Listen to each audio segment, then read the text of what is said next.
He painted not to decorate the world, but to survive it. Vincent van Gogh, a man tormented by darkness, yet obsessed with light. In a world that misunderstood him, he created beauty no one was ready to see. This is not just the story of an artist, it's the story of a man who painted his soul. Vincent van Gogh's life began in quiet shadows.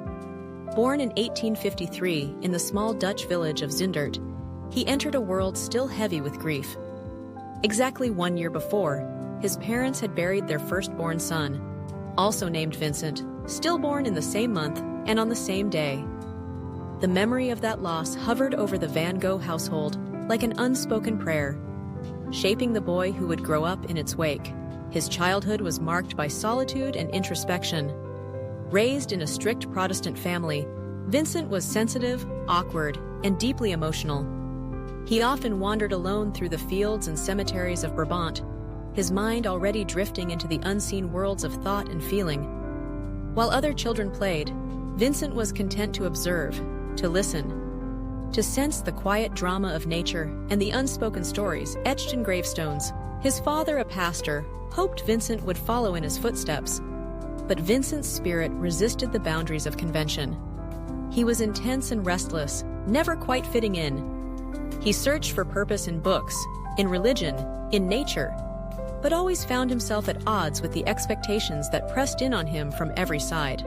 In his late teens and early 20s, Vincent's path was marked by failure and disappointment. He worked for an art dealership, but his passionate temperament and refusal to flatter clients led to his dismissal. He tried his hand at teaching, at selling books, even at preaching to coal miners in the grim towns of Belgium. Time after time, he faced rejection. Yet among the poorest laborers, Vincent found a raw dignity, a beauty in suffering that moved him deeply. It was here, in the soot-darkened villages of the Borinage, that Vincent began to draw. He sketched miners with hands cracked and blackened by work, mothers whose faces told stories of endurance and loss. He saw in their struggles a reflection of his own. At 27, an age when most artists had already found their voice, Vincent made a bold declaration. I am now a painter. With little training and almost no support, he threw himself into his art. His early works were dark and earthy, painted in browns and grays, echoing the weight of the world he saw around him. His masterpiece from this period, The Potato Eaters, was a deliberate rejection of polished beauty.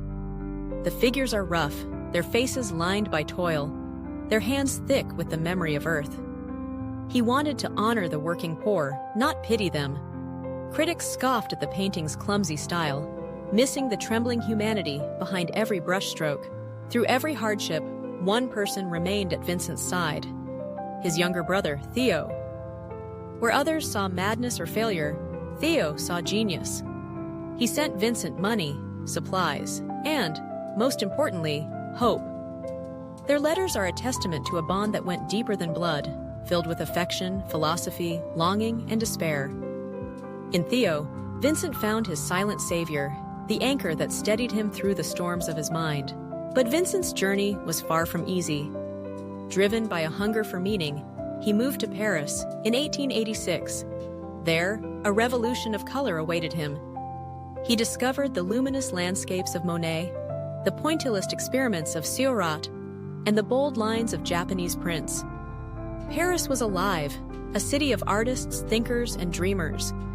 Vincent absorbed everything, painting with new energy and daring. His canvases exploded with vivid yellows, electric blues, and passionate reds. In his self-portraits, his gaze became more intense, more searching, more fragmented with every stroke. Yet even amid Paris's brilliance, Vincent's loneliness deepened. The city's crowds could not fill the emptiness he carried inside. Still, he pressed on, painting as if his life depended on it, because, in many ways, it did. Seeking peace, Vincent left Paris for the sun-drenched fields of Arles in southern France. There, he dreamed of founding an artists' community, a place where creativity and friendship could flourish. He painted feverishly: the yellow house, sunflowers, cafe terrace at night, the bedroom. Color became emotion. His brushstrokes pulsed with energy, hope, and pain. But his mental health began to unravel. When the painter Paul Gauguin joined him in Arles, Vincent's instability reached a breaking point. After a furious argument, Vincent, in a fit of despair, cut off part of his own ear and delivered it to a local brothel. The dream had collapsed into nightmare. Committed to an asylum in Saint-Remy, Vincent found himself more isolated than ever. Yet, even in confinement, his vision expanded. He painted from memory, from imagination, from the tangled depths of his mind. It was here that he created the Starry Night, a swirling sky alive with fire, a town sleeping beneath the chaos. It was not the world as it was, but as he felt it, alive, trembling, beautiful, and terrifying. Modern scholars have speculated about the causes of his suffering: epilepsy, bipolar disorder, psychosis, perhaps even lead poisoning from his paints. But the true nature of his pain remains a mystery. In 1890, Vincent moved to Auvers-sur-Oise under the care of Dr. Gachet. For 70 days, he painted 70 works: portraits, fields, gardens, houses. He worked as if racing against time, desperate to capture the world before it slipped away. But peace never came. On a gray July day, Vincent walked into a wheatfield and shot himself in the chest. 2 days later, with Theo by his side, he died.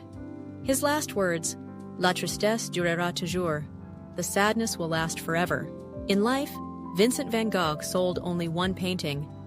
Today, his works are priceless. His colors dazzle museum walls. His letters are pored over by scholars. His pain is immortalized in every trembling stroke. He showed the world that beauty can grow from suffering, that madness and genius are sometimes different shades of the same hue. Vincent van Gogh didn't just paint the world as he saw it. He painted what it felt like to be human.